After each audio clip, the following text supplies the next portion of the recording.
નમસ્તે વિદ્યાર્થી મિત્રો, આજે આપણે ગુજરાતના નકશામાં અભયારણ્ય વિશે ભણીશું. ખબર છે અભયારણ્ય એટલે શું? ઓકે, મતલબમાં એ વન્યજીવોના અને જંગલોના સંરક્ષિત વિસ્તાર છે, એને આપણે અભયારણ્ય કહીએ છીએ. બરોબર. તો સૌપ્રથમ પહેલો પ્રશ્ન પૂછું. બરોબર, આ નકશામાં તમારે જિલ્લો અને તાલુકામાં તમારે એ અભયારણ્યની શીખી લઈને તમારે ત્યાં મૂકવાની છે. સમજી ગયા? ઓકે, ચાલો. તો સિંહ માટેનું અભયારણ્ય ક્યાં આવેલું છે? ગીર નેશનલ પાર્ક કહી શકાય. બરોબર તમને? બોલ.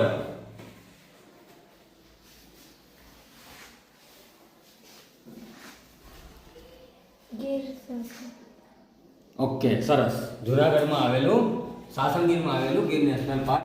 હવે નેક્સ્ટ બીજું, રીંછ અને દીપડા માટેનું અભયારણ્ય છે એ જેસોર રીંછ અભયારણ્ય જેનું નામ છે. એ અભયારણ્ય ક્યાં આવેલું છે, કયા જિલ્લામાં, એ વિભાગ બતાવશે.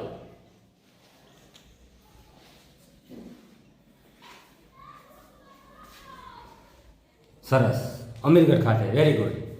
નેક્સ્ટ બીજું એક રીંછ માટે અને દીપડા માટેનું એક અભયારણ્ય છે. બરોબર, એ બાલારામ અભયારણ્ય છે. એ આપણા આ ગુજરાત રાજ્યના નકશામાં કયા જિલ્લામાં અને કયા તાલુકામાં આવેલું છે એ કુલદીપ બતાવશે.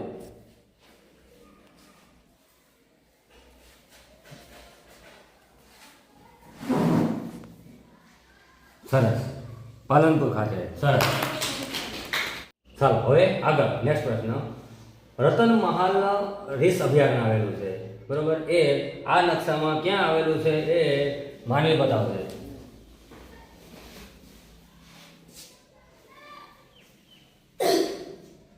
સરસ, લીમખેડા. ચાલો નેક્સ્ટ. હવે બીજું અભયારણ્ય છે જે બરડા અભયારણ્ય છે. બરોબર, એ આપણા આ નકશામાં ક્યાં આવેલું છે? જો બરડા અભયારણ્ય છે, એમાં રીંછ, દીપડા, સિંહ બધા માટેનું અભયારણ્ય છે. બરોબર, તો એ અભયારણ્ય ક્યાં આવેલું છે એ નકશા બતાવશે.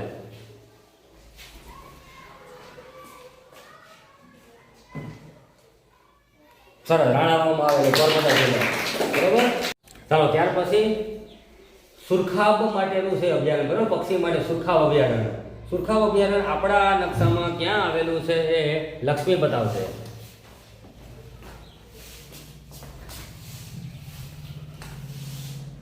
સરસ, રાપર તાલુકામાં સુરખાબ અભયારણ્ય, કચ્છ જિલ્લામાં.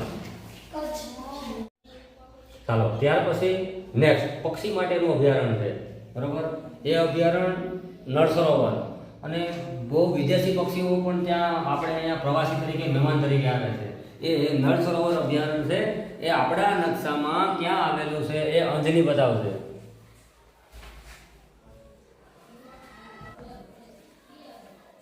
સરસ, સાણંદ તાલુકામાં, અમદાવાદ જિલ્લામાં.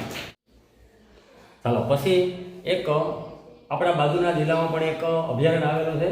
બરોબર, એ નીલગાય માટે છે. બરોબર, આપણે એને ગામડામાં રોજ કહીએ છીએ. બરોબર, એ અભયારણ્ય આ નકશામાં ક્યાં આવેલું એ મહેન્દ્ર બતાવશે.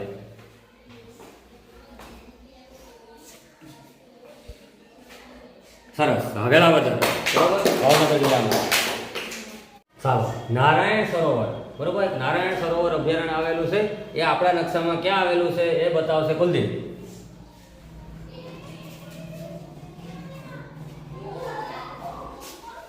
સરસ, લખત તાલુકામાં. ત્યાર પછીનું બીજું એક પક્ષી અભયારણ્ય છે થોળ.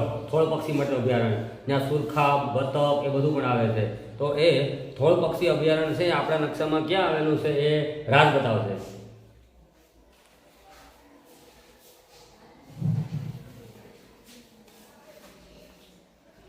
સરસ, મહેસાણા જિલ્લાની કડી તાલુકામાં. ત્યારબાદ એક અભયારણ્ય હિંગોલગઢ પ્રાકૃતિક શિક્ષણ અભયારણ્ય. બરોબર, પ્રકૃતિ એટલે કુદરતે આપેલી અમૂલ્ય ભેટ. બરોબર, એવું હિંગોલગઢ અભયારણ્ય છે, એ આ નકશામાં ક્યાં આવેલું છે એ વિભાગ બતાવશે.